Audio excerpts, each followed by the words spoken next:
descendants. Turunaye masiwaya hatu Kongo ndogo ya miwango mine masimu ya mwezi karibu nawe mingi wazazi jitambu.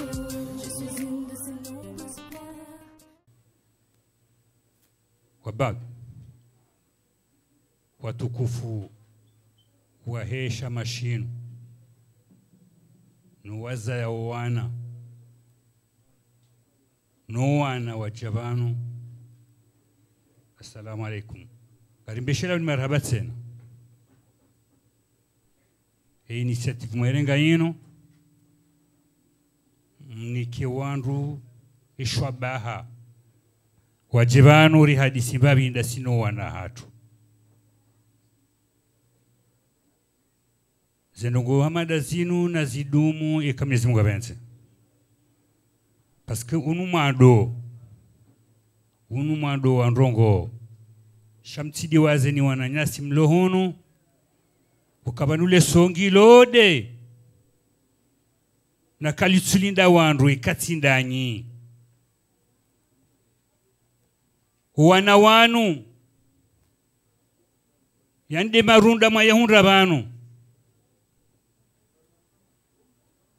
wana wanu ndo utajiri mahunda banu wana wanu inde maudu ya hanyu nganzawe malezi yahu wana wanu muyarenge hemihono yomili baze ero kazina ujo parohisa zemenaji kazina ujo parohisa ze ordinateur kazina ujo parohisa shobanu mliobanu ngamjo henda ata ngamjo hudu haya ngamjo huisa mvu ngamjo huisinga roze kalima kamna ujo hurongoa basi kawana wanu mazaya kamjawani kae zombo za hurumia ne lugha ya hurongoa wajewa mrengeni emafa wamhafadhini wamhaweni wakati mtojoshinda mahenda ngamjohu la khasara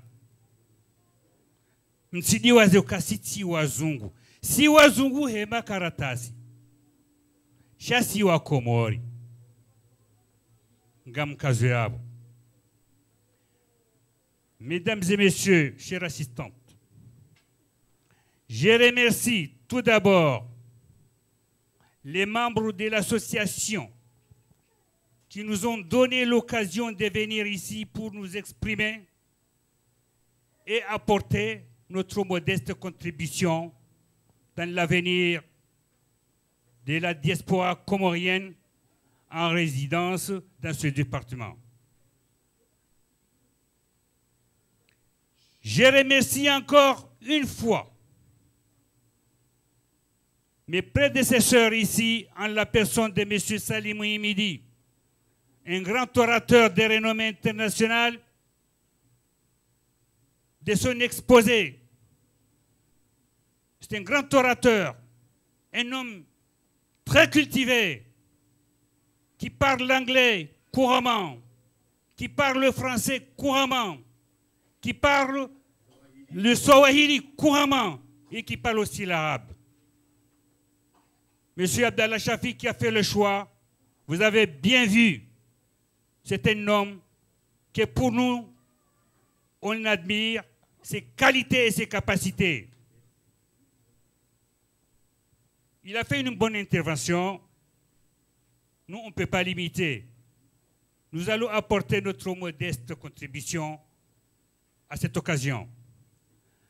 Je remercie encore mon ami, M. Laith Ben Ali, qui a fait tout le parcours de l'administration comorienne.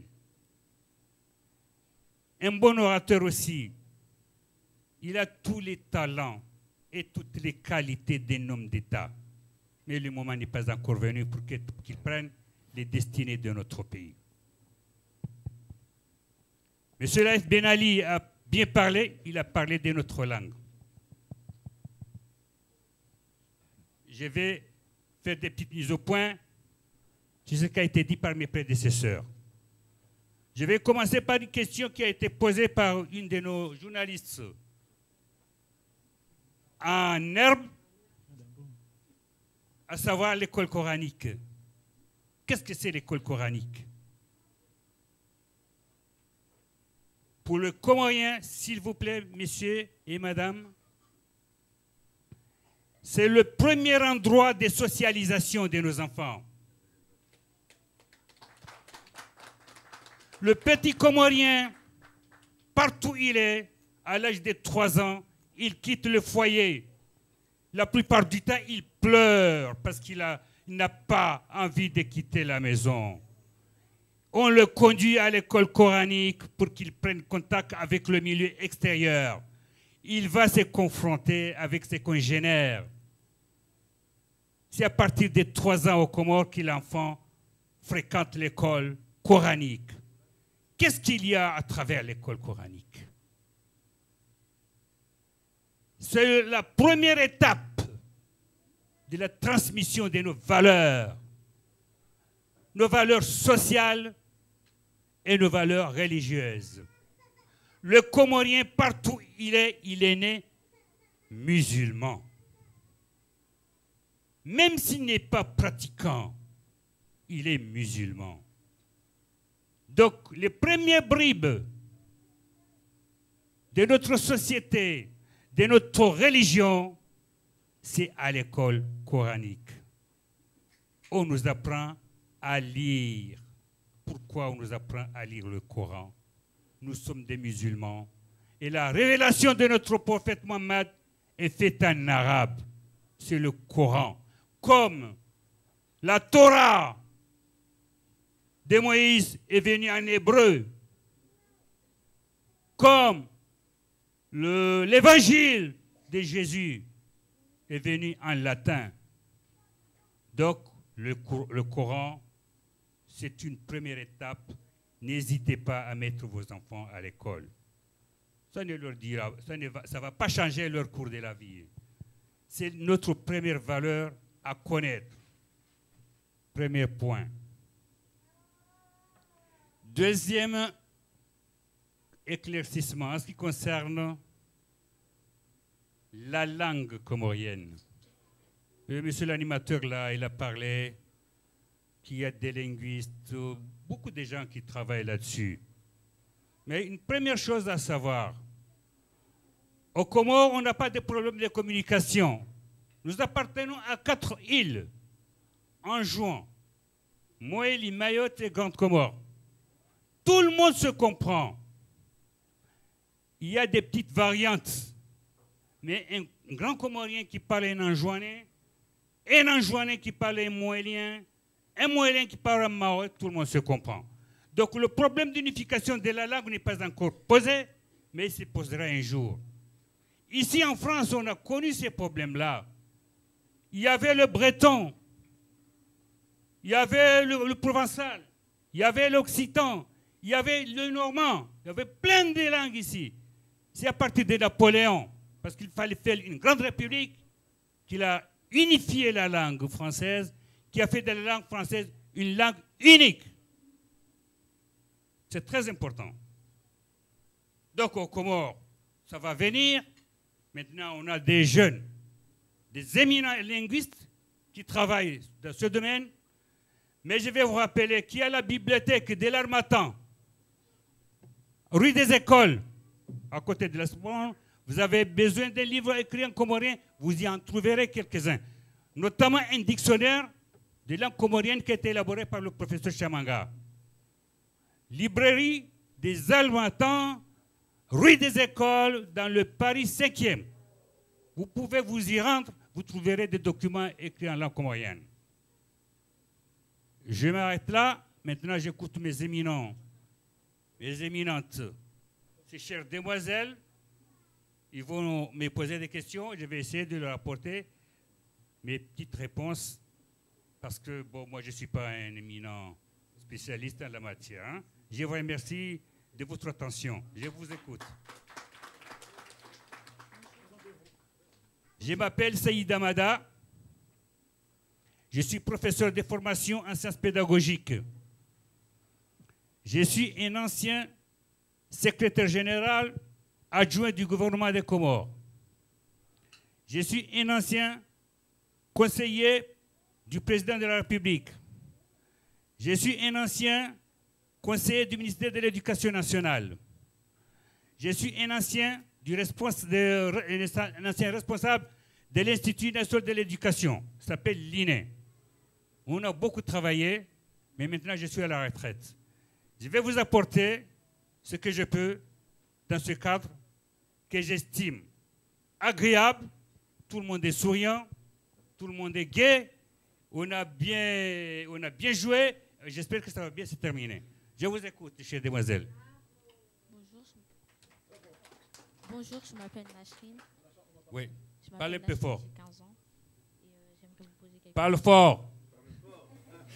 J'aimerais vous poser quelques questions. Quelle est la proportion des enfants de l'immigration comorienne en situation d'échec ou de réussite?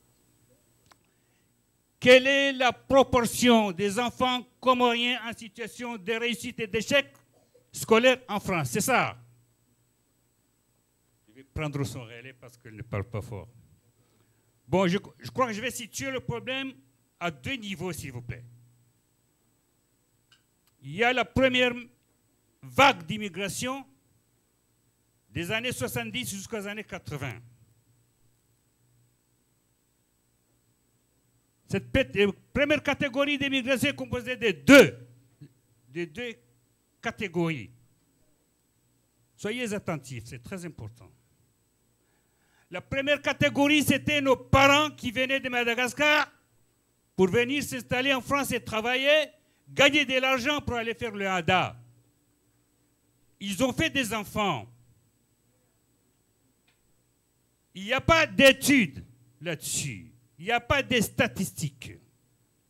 Donc on va parler d'une manière empirique.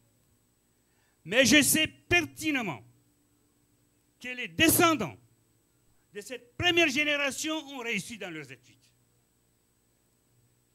Ils sont beaucoup à Marseille, ils sont à Dunkerque, ils sont ici à Paris. C'est la première vague. Il y a une deuxième vague, toujours dans les années 75-80. C'est les étudiants comoriens bacheliers arrivés en France pour continuer leurs études et qui ne sont pas rentrés. On en trouve un peu partout. Ils se sont mariés ici, ils ont fait des enfants. Ces enfants-là ont réussi dans leurs études.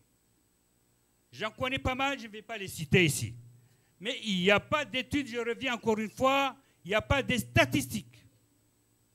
Donc mes propos ne sont pas scientifiquement vérifiables parce qu'il n'y a pas d'études. Mais je sais par empirisme que les enfants de M. Ahmedidine, ils ont réussi. Les enfants d'Intel, les enfants de Kader, ils ont réussi. Ils ont parmi eux des ingénieurs, des professeurs, un peu partout. Il y a la deuxième vague. C'est des années 80 à nos jours. Quelle est la population qui a immigré à l'époque? C'est des parents à nous qui beaucoup n'ont pas eu la chance de faire des études. Ils sont arrivés ici, avec des dames aussi. Ils se sont mariés, ils ont fait des enfants. Eux, ils ont eu beaucoup de difficultés parce qu'ils ne savent même pas ce que c'est que la réussite scolaire. Mais une chose est sûre, ils ont fait de leur mieux pour que ces enfants-là réussissent. Quel est le souci des parents? Partout où ils sont, que ce soit en France, aux Comores, en Afrique du Sud, au Kenya, dès qu'on met un enfant au monde, le premier souci, c'est le bien-être de cet enfant. Le bien-être présent et le bien-être futur. Et ces parents-là, qu'est-ce qu'ils font? Ils mettent tout ce qui est de leur pouvoir. Parce qu'il y a un proverbe comorien qui dit Kerihuonanro, Ranaukayanro. Ils font tout pour que les enfants réussissent. J'ai vu j'ai vu tout à l'heure Madame Chanfi, une de nos compatriotes, une des premières bacheliers comoriennes, et qui a fait ses études ici. Elle a fait une intervention très pertinente en ce qui concerne la communication. Je dois révéler que c'est la faute aux parents. Nous devons parler en comorien à nos enfants depuis le foyer. Ce n'est pas une honte, comme l'a dit l'animateur. Nous appartenons à une communauté linguistique qui est le comorien. Nous devons parler comorien. Ce n'est pas une honte. Nous sommes comoriens et nous sommes fiers de l'être, même si nous vivons en France. Le français, l'enfant l'apprendra à l'école. Qu'il pleuve, qu'il vente, qu'il neige, l'enfant apprendra le français à l'école française. Parce qu'on est en France. Le français, c'est la langue de travail ici. C'est la langue de formation ici. C'est la langue du quotidien. Donc l'enfant apprendra le français. Nous devons parler à la maison le comorien et obliger nos enfants à nous répondre en comorien. Parce que ces enfants-là vont rentrer au bled. Ils ont Coco, Mbaye, Mjomba, Tati et tout ça. Ils ne vont pas pouvoir converser avec eux. Les enfants, ils seront malheureux. Les parents aussi seront malheureux. Ils ne peuvent pas leur apporter la petite affection. Le grand-parent qui est au Comore, qui voit Fatima, Mariama, Zainaba, Boudoum, Dohoma, qui arrive là-bas, il a envie de l'embrasser, il a envie de lui parler. Mais le courant ne passe pas, parce que l'enfant ne comprend rien. Il n'entend que du vent. Il faut essayer de faire cet effort-là. Vous voyez dans les métros, il n'y a aucune langue qui transmettra nos valeurs à nos enfants que notre langue maternelle. Je le dis haut et fort. Tu ne peux pas le traduire en français. Dis-moi comment tu vas le dire, papa ou maman. Vous n'êtes pas à même, s'il vous plaît, passez-moi l'expression, de parler la langue des Molières comme il faut pour transmettre les valeurs comoriennes. Ce n'est pas possible. Nous avons une philosophie à nous. Nous avons des valeurs à nous. C'est notre langue de communication qui est le moyen, le véhicule le plus pertinent à transmettre ces valeurs-là. Ces charmants enfants, ils ne demandent pas mieux. C'est vous qui les conditionnez. Et ce qui est dommage, comme l'a dit Assieta, 90% de nos parents ici, la langue de Molière, ils ne la maîtrisent pas. Ils la parlent mal. Moi, je vous le dis. Moi, j'ai appris le français à coups de bâton. On m'a mis à genoux. On m'a fait travailler le week-end pour que j'apprenne le français. Ce n'est pas, c'est pas une langue qu'on ramasse comme ça dans les rues. C'est difficile. Je m'arrête là. J'écoute encore. Peut-on assimiler l'échec des Africains en général à celui des Comoriens? Peut-on assimiler l'échec des Africains en général et à celui des Comoriens? Non. Je réponds tout de suite non. L'échec et la réussite, c'est individuel. Ça dépend de plusieurs critères, notamment la motivation des uns et des autres. Et puis l'encadrement. Et puis les moyens mis à la disposition de l'enfant.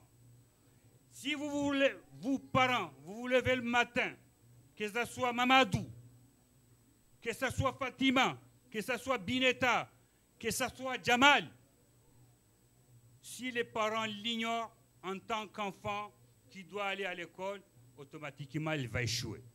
Mais si on met à sa disposition les moyens nécessaires, c'est sûr qu'il va réussir. Les Africains, les Comoriens, n'oubliez pas, nous sommes des Comoriens, mais nous sommes des Africains. Il faut éviter ça, Comoriens et Africains, nous sommes tous des Africains. Seulement, nous n'avons pas les mêmes valeurs, nous n'avons pas les mêmes comportements, mais nous sommes tous appartenant au continent africain. Bonjour, je m'appelle Irfan. Irfan, c'est mademoiselle Irfan qui parle. J'ai 15 ans et j'aurais une dernière question à vous poser. Est-ce que l'on peut dire qu'un enfant comorien bénéficie des mêmes conditions qu'un enfant européen dans ses études? Oh, non, attention, il faut relativiser ça. Elle a posé la question, est-ce qu'un enfant comorien bénéficie des mêmes conditions qu'un enfant européen? C'est ça, mademoiselle. Les conditions ne sont pas les mêmes. Mais je recadre la question.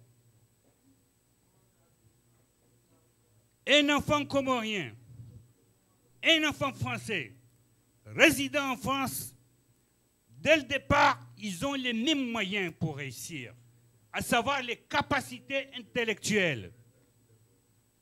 Les capacités intellectuelles. Quand un enfant n'est pas né débile, il n'est pas né, comment on appelle ça, autiste, il n'est pas né sourd, il n'est pas né mieux, il a toutes les chances de réussir qu'un enfant européen. Mais les moyens, ils viennent en plus. Et les conditions d'environnement. Attention, n'oubliez pas cet aspect fondamental, l'environnement. Maintenant, les parents sont en train de se faire oublier parce que la rue, la cité, la cage d'escalier a pris le relais des parents. Pourquoi? Parce que les parents sont absents. Tout le monde va au travail, l'enfant est livré à lui-même, il va à l'école, il revient à la maison, il ne trouve personne. Il faut attendre 21 heures pour que les parents reviennent. Donc c'est déjà un problème. Mais les chances de réussir sont les mêmes à partir du moment où l'enfant est normal. Mais les moyens, bien entendu, ne sont pas les mêmes. Quelqu'un qui travaille au SMIC ici, ce n'est pas le cadre moyen qui a 2 000, 3 000 euros par mois. Hein. Donc, et les soucis des papas ici, c'est de construire au village, d'aller faire le mariage. Et ils ont tendance des fois à oublier l'enfant, ne pas lui payer les petits cadeaux. Et ça encourage les enfants. Justement de ce côté-là, il faut vous sacrifier pour les enfants. Vous n'allez pas vivre. Comment? Ce n'est pas possible. Vous avez fait un choix, je suis sûr. Beaucoup d'entre vous, vous avez fait un choix. Vous allez construire des grandes villas là-bas, vous les fermez, vous revenez dormir ici. Ça, c'est fatal. Vous investissez de l'argent là-bas qui n'apporte rien. Investissez sur les enfants. Donnez des vacances aux enfants. Achetez des livres aux enfants. Habillez bien les enfants. Suivez les enfants, encadrez-les. Au lieu d'aller dépenser de l'argent, construire des villas super. Moi, j'ai vu des gens qui ont construit une villa de 10 pièces. C'est des rats et des chats qui dorment. Alors qu'ici, on dort dans un petit studio, on se serre la ceinture pour payer la tontine, pour payer les... Il faut faire attention, c'est très important. Je m'arrête. Merci. Je sens bien, je sens comme rien. Et rien au monde ne peut exprimer ce lien. Je regarde mon avenir, je vois mal loin de toi. Obligé de partir, mon âme reste près de toi. Paradis comme rien, ton amour est immense. Mon amour envers toi, ça de même, Inch'Allah. Paradis c'est mon origine, source de vie, elle est ma reine. Paradis c'est ma provenance, source de vie, je suis sa descendance. Dunia masiwa ya hatu, kongo mbegu ya miwangu mine, masimu ya